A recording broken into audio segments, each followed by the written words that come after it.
digoxina, de cualquiera, ¿no? Todas tienen el mismo efecto. Aumento de la contractibilidad cardíaca. Ahí también puedes corregir aumenta, como gustes, ¿no? Aumenta, creo que está bien. Aumenta la contractibilidad cardíaca, creo que estamos de acuerdo. Las acciones electrofisiológicas son las que vimos a nivel del músculo ventricular, fibra de Purkinje y nódulo auriculoventricular.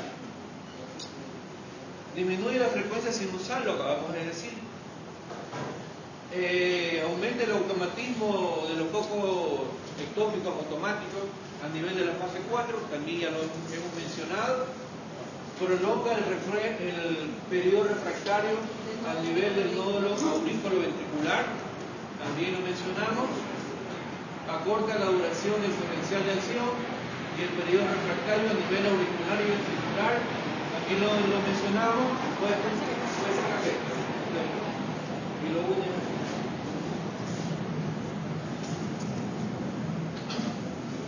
Listo, ahí está bien. Un puntito después de la D. Ya. Deprime la excitabilidad y velocidad intracardíacamente. Acciones neuromurales, obvio. Disminuye la actividad simpática, ya lo mencionamos. Aumenta el tono vagal. Acuérdense que le di intensificación de la acción del vago. Inhibe el tono simpático también.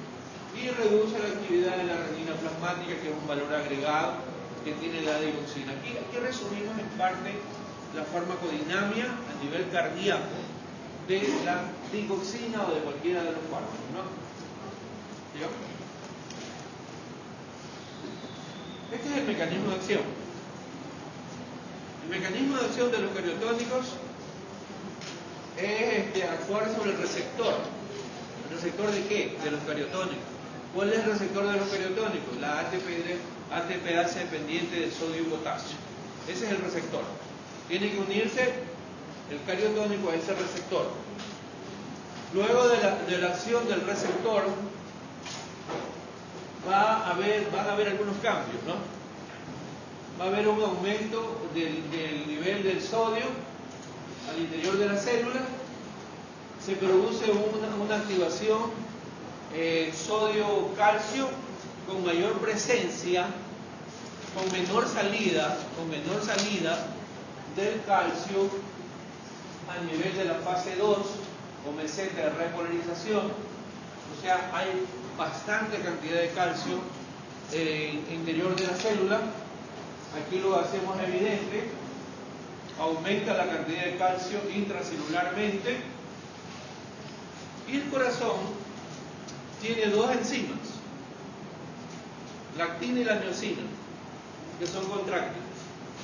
Y tiene dos enzimas más, la troponina y la tropomiosina, que son moduladoras. Entonces, el calcio es lo que va a hacer, a ver, ¿quiénes están predominando en la insuficiencia cardíaca? Están predominando las no contráctiles, o sea, la troponina y la tropomiosina, porque son las moduladoras, no las contráctiles.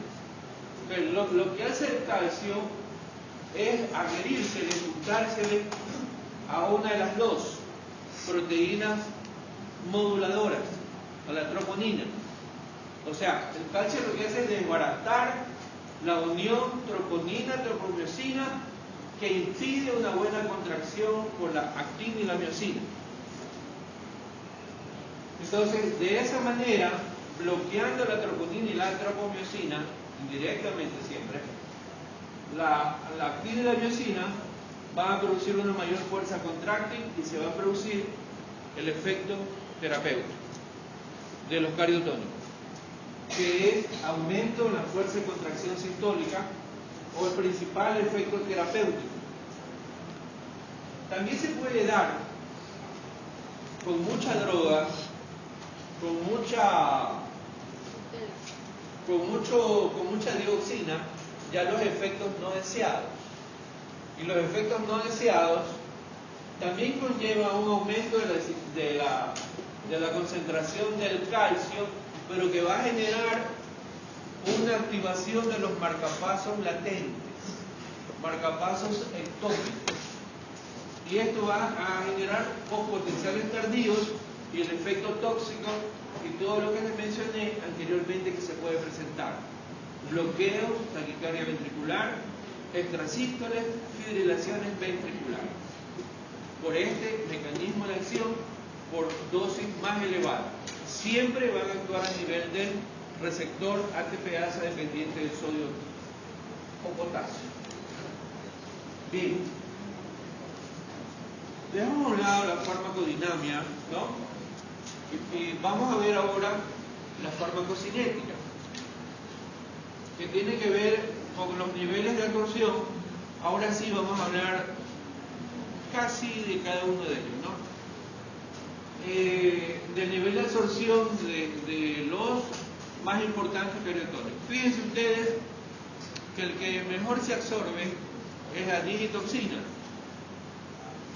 el que estaba primero en la lactosidad.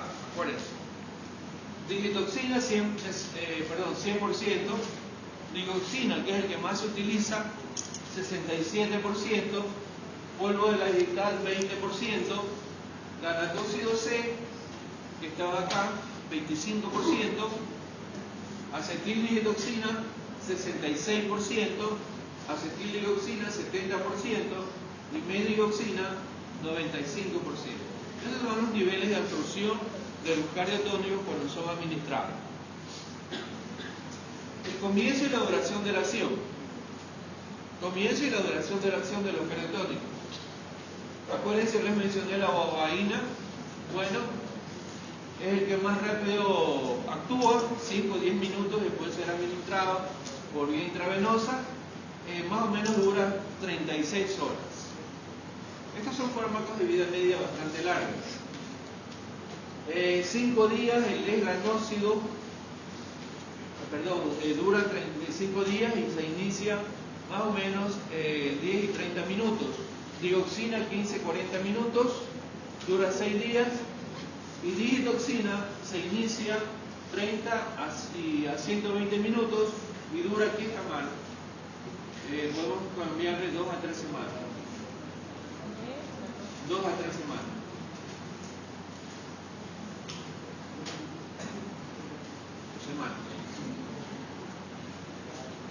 ¿Me graban? Estamos bien.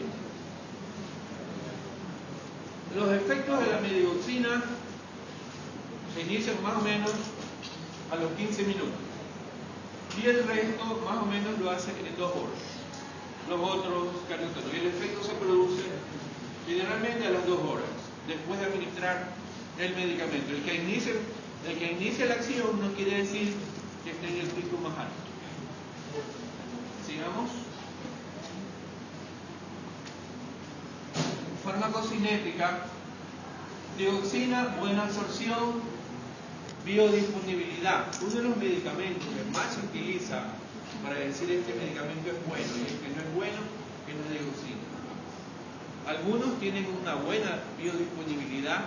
La dioxina madre, se puede decir, la primera que salió, tiene una biodisponibilidad de 70-80, pero hay otras dioxinas que tienen una biodisponibilidad de 20-30. En el libro de colombiano, de ISASA, ahí hay ejemplos, ¿no? Que hay dioxinas que no tienen más allá de biodisponibilidad del 30%. Efectos por vía oral, más o menos 30-90 minutos, 1 a 5,5 horas. Y los efectos inotrópicos por vía intravenosa, 5 a 10 minutos, según las proteínas del plasma. Volumen de distribución de 4 a 7 litros por kilogramo de peso. Litros, ya. No, pues pone litros por kilogramo de peso. Atraviesa la barrera hematoencefálica y atraviesa la barrera placental.